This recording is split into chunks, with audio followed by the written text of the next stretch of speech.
Court is back in session in two cases, cause number 326996 and cause number 332430. Both cases are styled the state of Texas versus Glenn Paul Ballard. Mr. Ballard, is that your full name? Mr. Ballard, would you please raise your right hand? Mr. Ballard, do you swear or affirm to tell the truth, the whole truth, and nothing but the truth, so help you God? Yes, sir. Mr. Ballard, you may put your hand down. Mr. Ballard, I have before me a document that is titled Judge's Explanation of Rights to Defendants Without Attorney. Mr. Ballard, do you recognize this document? Yes, sir. And on this document, is this your signature above on the line that is titled Defendant? Yes, sir. There are several initials online stating that you like to waive your right to an attorney and represent yourself. Is this your, Yes. are these your initials on this document? Yes, sir. And I have another document here. This document is titled Waiver of Counsel for Purposes of Entering a Guilty Plea or Proceeding to Trial. Do you recognize this document? Yes, sir. And is this your signature on the line that's titled Defendant?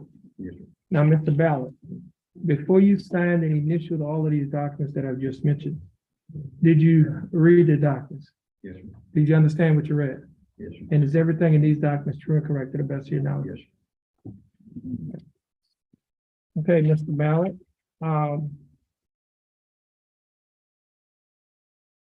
Just have a seat in the jury box, and we're gonna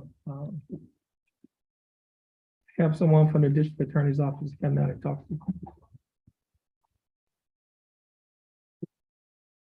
Kelsey Washington.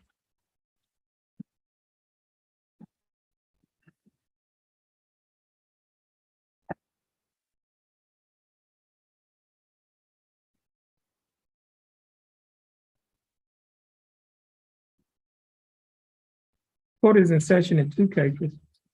First case is cause number 332239. The second case is cause number 332241.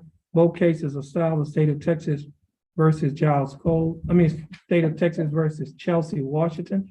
Ms. Washington, would you please raise your right hand? Ms. Washington, do you swear or affirm to tell the truth, the whole truth, and nothing but the truth, so help you God? Yes, sir. Ms. Washington, you may put your hand down. How are you doing, Ms. Washington? I'm doing fine. Thanks for asking, Ms. Washington. I have before me two documents. The first document is titled Judge's Explanation of Rights to Defendants Without an Attorney. Do you recognize this document? And is this your signature on the line that's titled Defendant? Yes, sir. Are these your initials online saying you would like to apply for court-appointed attorney? Yes, sir. Also, I have another document here that's titled Affidavit of Indigence. Do you recognize this document? Yes, sir. On page 2 of the same document, there's a signature above the line that's titled Defendant. Is that your signature? Yes, sir. Now, Ms. Washington, before you sign and initial these documents that I've just mentioned to you,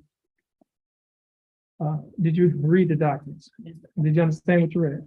And is everything in these documents true and correct to the best of your knowledge? Yes, sir. Okay, Ms. Washington, I read your affidavit of indigence based on your answers. You meet the eligibility requirements for the appointment of court-appointed attorney.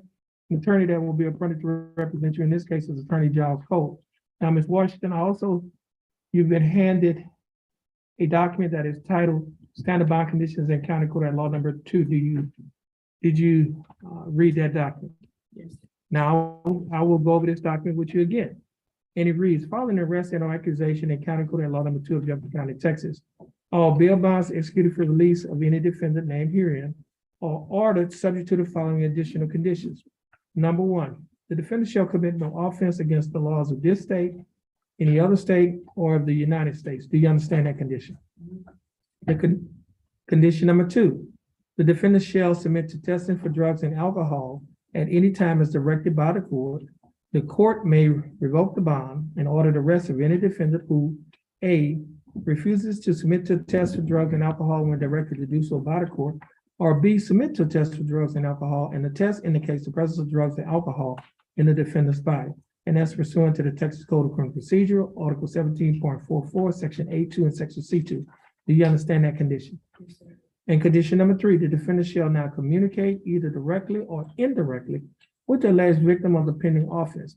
And the defendant shall not go near any residence, school, or other location frequented by the alleged victim. Do you understand that Yes, sir. condition?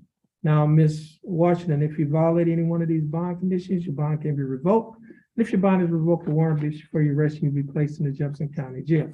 Now, Ms. Washington, our court coordinator is going to reset your case, give you information on how to contact Mr. Cole. Mr. Cole will be giving information as well as how to contact you. You're gonna stand on the exit in front of our court coordinator. And once you get that information, you'll be free to go on your blessed day. You too, sir. All right.